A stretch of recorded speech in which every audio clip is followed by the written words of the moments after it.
Hello जी, अस्सलाम वालेकुम। Welcome back to my another vlog and welcome back to my channel. कैसे हैं आप सब लोग? आई होप आप सब ठीक ठाक होंगे, मज़े में होंगे। मैं भी ठीक ठाक हूँ। आज जी सुबह की मॉर्निंग रूटीन थी। मैंने कहा चलें आपसे अपनी मॉर्निंग रूटीन शेयर करते हैं। काफ़ी दिन हो गए थे, मैंने कहा चलें थोड़ा सा व्लॉग बनाते हैं मॉर्निंग का। आज मैं बना रही थी बच्चों के लिए पराठे। और ये जी मैं एक पराठा बना रही थी। पहला मैंने अपने हस्बैंड के लिए बनाया था, उसमें कीमा भर के। तो मेरे पास कीमा पड़ा हुआ था, तो मैंने कहा चल मैं थोड़ा सा ना कीमा जो है वो उनको कीमे वाली रोटी बना के दे रही थी उनको मैंने। तो ये मैंने वो बनाने के लिए ना, तो साथ मैंने ब्लॉग स्टार्ट कर दिया। और आप सुनाएं, आप कैसे हैं? और अगर आपको मेरा ब्लॉग अच्छा लगता है तो प्लीज़ मुझे लाइक करिए, शेयर कीजिए, सब्सक्राइब कीजिए मेरे चैनल को। और अगर कोई आपको कोई भी रेसिपी चाहिए हो तो मुझे ज़रूर कमेंट कीजिए, मैं इंशाल्लाह ज़रूर लेके आऊँगी। और कोशिश करूँगी अच्छी से अच्छी रेसिपीज़ जो और इजी जो वो आपके साथ शेयर करूँ। यहाँ जी मैं एक पराठा बना रही थी। तो सबसे पहले मैंने उसको बेल लिया, उसके बाद मैंने उसमें घी लगाया। ये मेरे पास देसी घी है। मैंने वो थोड़ा सा इसके ऊपर पराठे पे अच्छी तरह देसी घी लगा लें और उसके बाद नमक डालें, क्योंकि मेरे बच्चे जो हैं वो नमक वाला पराठा जो है वो ज़्यादा शौक से खाते हैं। और थोड़ा सा मेरा बड़ा बेटा जो है उसको थोड़ी सी प्रोटीन का प्रॉब्लम आ रहा था, तो उसकी वजह से उसको ना प्रोटीन्स की वाली चीज़ें जो है ना, उसको एलर्जी हुई थी प्रोटीन की ना। तो उसे डॉक्टर ने जो है वो वैक्सीनेशन लग रही है, तो उसकी वजह से डॉक्टर ने उसकी प्रोटीन जो है ना वो बंद की हुई है। तो मैं इसको आज नमक वो डेली जो है ना नाश्ते में पहले एग वगैरह लेता था, ऑमलेट फ्राई वगैरह एग ले लेता था। अब वो नमक वाला पराठा उसका बनाती हूँ, वो चाय के साथ ले लेता है, या कोई जैम या क्रीम वगैरह होती है उसके साथ साथ वो अटैच कर लेता है। तो यहाँ जी ये मैंने बड़े मज़े से जो थी ना एक एक करके मैंने उनकी लेयर्स बना के ना इनको इकट्ठा किया। उसके बाद मैंने थोड़ा सा इसको लंबा करके तो मैंने इसको ऐसे पेड़ा बना लिया। और आप इस तरह पेड़ा बना के है ना पराठा बनाएं, कसम से इतना अच्छा पराठा बनेगा, इतने मज़े की लेयर्स आती हैं पराठे की। मुझे बहुत पसंद है। मैं वैसे डेली रूटीन में जो है ना कोशिश करती हूँ मैं बच्चों को भी यही बना के दूँ। और आजकल विंटर वेकेशंस हैं, छुट्टियाँ हैं, और बच्चों को पराठों का मुझे तो खुद भी बड़ा शौक है, लेकिन मैं खुद इतना नहीं खाती पराठा। मैं एक दिन दो दिन के बाद जो है ना एक छोटा सा पराठा अपना बना लेती हूँ, नहीं तो अदरवाइज़ जो है मैं ब्रेड के साथ ही फ्राई एग ले लेती हूँ। और आज तो मैंने भी अपना पराठा बनाया था और मेरा दिल कर रहा था, बच्चों को पराठा बना रही थी, मैंने खुद भी दिल कर रहा था कि मैं भी पराठा का नाश्ता करती हूँ आज। और यहाँ पे जी मैं अब वो कीमे का पराठा जो है अपने हस्बैंड के लिए वो बना रही हूँ। और मैं ये ऐसे ही बनाती हूँ, मैं क्योंकि मुझे ये ज़रा जो है ना तरीका इसका पैटर्न ये ज़रा थोड़ा ईजी लगता है। इस तरह जो है ना आपसे हैंडल हो जाता है पराठा ना, कोई भी फिलिंग वाला पराठा वो आप हैंडल कर लेते हैं। और अगर आप उसमें भर के बनाते हैं ना, जो तो बहुत ज़्यादा एक्सपर्ट्स होती हैं जो हमारी माएँ हैं वो तो बना लेती हैं वैसे भी। और जिनको थोड़ा सी लड़कियां जो नहीं बना सकती, जैसे नई नई कुकिंग सीख रही हैं, तो उनके लिए मैं ये बता रही थी कि ये जो है बहुत इजी होता है। अगर आपने कोई भी फिलिंग वाला पराठा बनाना हो, ऐसे एक रोटी को बेल लें, उसके अंदर आप सारा मटेरियल, जैसे आलू का पराठा है, मूली का पराठा है, कोई सालन होता है उसका पराठा बनाना है, आप इसी तरह उसको बेल के उसमें इस तरह स्प्रेड कर लें अपना। जितनी रोटी आपने बनानी है आप उतनी बेल लें। मैं तो थोड़ी सी बड़ा भी करती हूँ इसको बेलने के साथ भी, लेकिन अगर आपने जितनी रोटी बनानी है उतनी बेल के दोनों रोटियां, और सेंटर में वो फिलिंग रख के दोनों को साइडों से हल्का हल्का सा प्रेस करें, और ऊपर से भी इसको थोड़ा सा प्रेस करें, और थोड़ा सा बेलना उसके ऊपर चलाएं, ताकि जो मटेरियल है ना वो आटे के साथ जो है ना स्टिक हो जाए, ताकि वो अलग से निकले ना वहाँ से। और ये जी मैंने थोड़ा सा अपने हाथ से भी इसको मैं बड़ा सा कर लेती हूँ, और थोड़ा सा मैंने इसको फैला लिया था, ताकि बेलने से इसलिए करती हूँ ताकि कीमा है तो कीमा जो है ना वो अच्छी तरह से थोड़ा सा उसके साथ आटे के साथ ना स्टिक हो जाए, ताकि जब हम इसको तवे पे डालें तो कीमा जो है वो बाहर ना निकले। इसलिए आपने ना इसको ऐसे ही हल्का सा बेलना है, हल्के हाथ से, ज़्यादा दबा के नहीं, ताकि उसको रोटी चिपक जाए नीचे।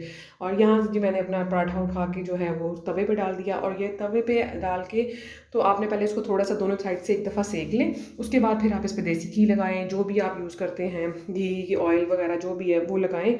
और वैसे देसी घी के पराठे बहुत मज़े के बनते हैं, पर्सनली मैं बनाती हूँ, बहुत मज़े का बनते हैं, बहुत मज़ा आता है देसी घी के पराठों की तो अपनी ही बात है। और उसके बाद फिर आप हल्का हल्का घी लगा दें।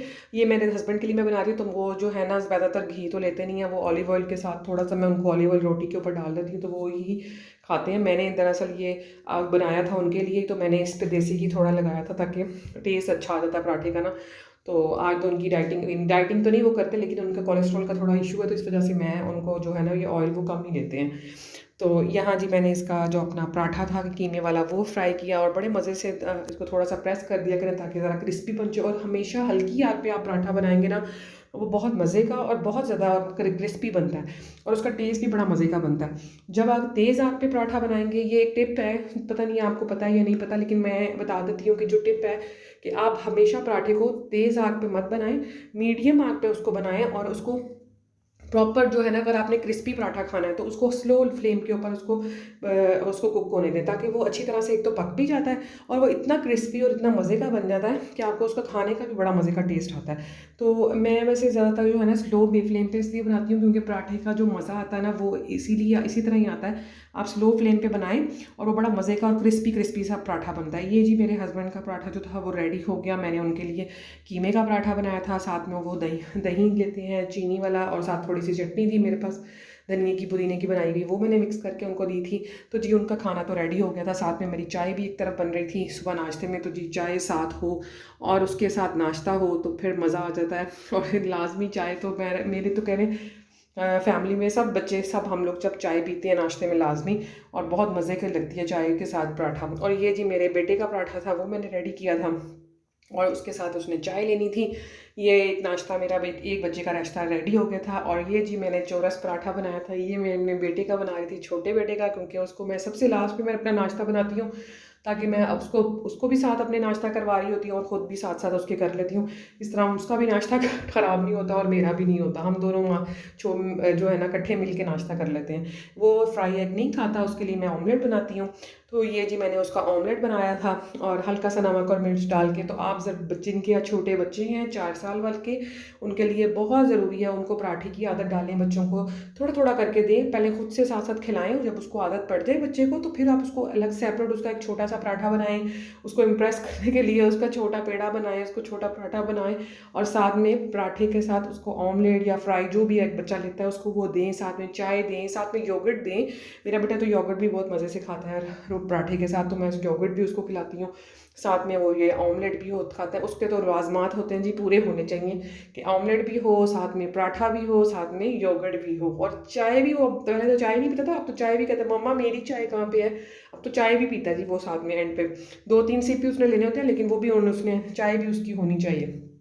तो ये जी मेरे बेटे की भी चाय थी मेरे साथ और 1 कप मेरा था, 1 मेरे बेटे का था। बाकी बच्चों को मैंने नाश्ता बना दिया था, वो सब अपना अपना नाश्ता कर रहे थे। हस्बैंड को भी दे दिया था, वो भी खा रहे थे। मैं अपना और अपने छोटे बेटे का लास्ट में बनाती हूँ, ताकि हम दोनों को इकट्ठे करना होता है, क्योंकि मैंने उसको खिलाना होता है अपने साथ। तो वो फिर अगर मैं उसको खुद से दे दूँ तो फिर वो वेस्ट कर रहा होता है, यानी कि ठंडा हो जाता है ना, अच्छे से खाया नहीं जाता। और यहाँ जी एक बच्चे का जो थी ना तबीयत ख़राब थी, मेरी बड़ी बेटी की, उसको ज़ुकाम भी हुआ था, फ्लू भी था और चेस्ट इन्फेक्शन भी हुई थी। तो उसको पराठा खाने का दिल नहीं कर रहा था, तो मैंने उसको फोर्स नहीं किया। मैंने कहा नहीं तबीयत नहीं ठीक है तो आप कोई स्लाइस वगैरह ले लो। तो कहती मम्मा एग स्लाइस ना दें आप मुझे, न्यूटेला के साथ स्लाइस लगा दें और चाय दे दें, मैंने और ज़्यादा ऑमलेट वगैरह या फ्राई एग नहीं लेना। तो मैंने फिर उसके लिए जी एक नाश्ता बच्चे का ये रेडी हो रहा था। सबके डिफरेंट डिफरेंट होते हैं। अव्वल एक तो ये कि मैं सारों के इकट्ठे ही बनाती हूँ, पराठा बनता है तो सबका पराठे ही बनाती हूँ। मैं कोशिश करती हूँ कोई हेल्दी नाश्ता ही दूँ, ताकि बच्चों को भूख ना जल्दी लगे और वो पेट भी उनका अच्छी तरह भर जाए। और ये ब्रेड वगैरह तो वो जब अपनी मर्ज़ी होती है फिर वो खाते हैं। और उसके बाद जी ये मेरा पराठा है जो मैंने बलों वाला बनाया था। अभी मैंने आपको बताया था कि मैं कैसे बनाती हूँ, आप भी ऐसे ही पराठा बनाया करें और बड़े मज़े का बनता है, बड़ा क्रिस्पी बनता है। मैं बिल्कुल लो फ्लेम पे बनाती हूँ मीडियम फ्लेम करके अपने पराठे की। तो आप भी ऐसे ही बना के देखें, बहुत मज़े का बनेगा इंशाल्लाह, आपको पसंद आएगा। और ये बलों वाले पराठे इतने लेयर्स वाले मज़े के बनते हैं कि आप खाली नमक, हल्का सा नमक डाला हो ना पराठे के अंदर, नमक वाला पराठा आपने बनाया, साथ में चाय का कप हो और गरम गरम चाय हो और इतना विंटर वाला मौसम हो और विंटर वेकेशंस चल रही हो और आप मज़े से बैठ के अपने कॉरिडोर में घर की और या अपने टेरेस में बैठ के ठंड में इंजॉय करें पराठा चाय, या हीटर के अंदर बैठ के उसको इंजॉय करें तो बहुत मज़े का था। ये मैंने हल्का सा हाथ से इसको ना क्रश सा करते हो, इतनी प्यारी लेयर्स निकलती हैं, ये देखें इतनी मज़े की लेयर्स आ रही थी। तो मुझे बड़ा मज़े का लगता है ये, और मैं बहुत शौक से खाती हूँ। जब मैं पराठा बनाती हूँ तो मैं अपना पराठा ऐसा ही बनाती हूँ। अगर जब मैं 2 दिन बाद खाऊँ या 3 दिन बाद खाऊँ तो मैंने अपना पराठा ऐसा ही बनाना होता है। और उसके साथ मेरा ये चाय का कप था और मेरा फ्राई एग था। फ्राई एग पे नहीं छोड़ती क्योंकि वो मेरी रूटीन में होता है सारा। तो मैंने अपना नाश्ता चाहे फ्राई एग हो, पराठा हो या फिर 2 स्लाइस होते हैं और साथ में एग होता है। तो ये जी मेरा नाश्ता था जो कि रेडी हो गया था और मैं फिर लेकर अंदर चली गई अपने बेटे के साथ। मैंने जाके उसको भी खिलाया, ख़ुद भी साथ साथ खा रही थी। आप भी घर में ऐसे ही इंजॉय किया करें, विंटर्स हैं, बच्चों की वेकेशंस हैं, बच्चों को हेल्दी खाना दें ताकि उनकी सेहत अच्छी हो। और जी ये देखें विंटर्स हैं और विंटर्स में हीटर ना चलें, ये कैसे हो सकता है। तो जी हमारा हीटर भी साथ साथ ऑन था और ये इब्राहिम जो है, हम दोनों नाश्ता कर रहे थे, सब नाश्ता करके फारिग हो गए थे और मैं और मेरा बेटा हम दोनों नाश्ता कर रहे थे। यहाँ पे ये मेरा रेडी हो गया था, अब इब्राहिम का भी रेडी हो गया था, तो हमने कहा चलें दोनों को, मैंने कहा मैं क्लिप बनाती हूँ। इब्राहिम को खिला रही थी तो कह रहा था मम्मा नो मैं खुद ही खाऊंगा, मैंने कहा नो आपको मैं खुद खिलाती हूँ। तो ये देखें इसका योगर्ट भी मेरे पास होता है साथ में। वो योगर्ट अच्छा एक दो दफ़ा इसने योगर्ट खाया तो बाद में मुझे कहता मम्मा मेरा योगर्ट है ना, मैंने कहा हाँ है। कहता मैंने योगर्ट के साथ भी खाना पराठा। मतलब वो इतना शौक करता है कि योगर्ट भी हो, ऑमलेट भी हो, पराठा भी हो, खुद से कहता है सुबह।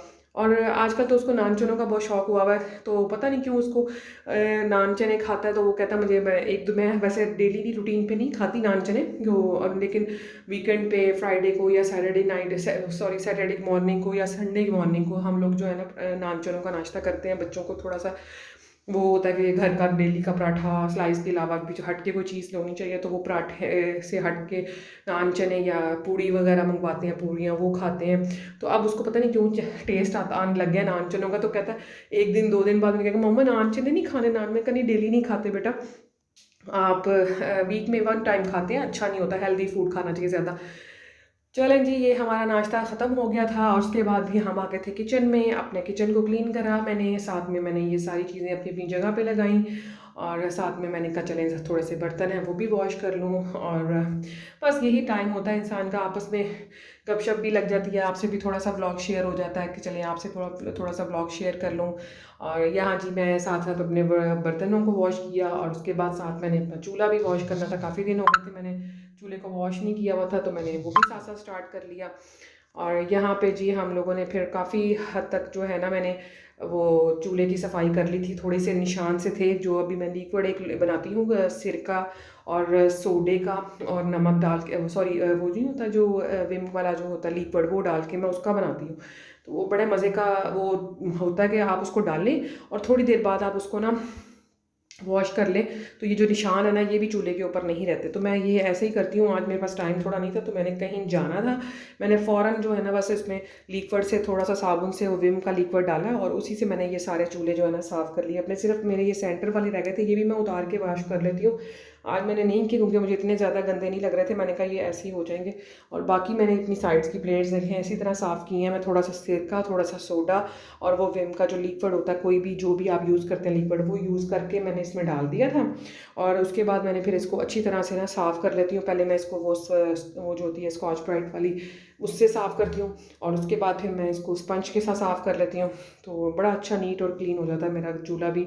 और यहाँ जी फिर खाने की तैयारी थी, लंच बनाना था, तो लंच के लिए मैंने अपना मीट निकाल के रखा था। मीट निकाल रही थी, समझ नहीं आ रही थी क्या बनाऊँ। फिर पहले सोची थी आलू गोश्त बना लूँ, फिर मैंने कहा चले मीट को पानी में डाल के रख देते हैं, ज़रा थोड़ा सा ये खुल भी जाएगा और फिर देख लेंगे, डिसाइड कर लेंगे क्या बनाना है, तो फिर हम वो काम कर लेंगे। साथ साथ मैं सफाई भी इतनी कर लेती हूँ, साथ साथ अपना घर का रूटीन का काम भी हो रहा होता है। तो इंशाल्लाह जब नई रेसिपी आएगी तो आपसे ज़रूर शेयर करूँगी।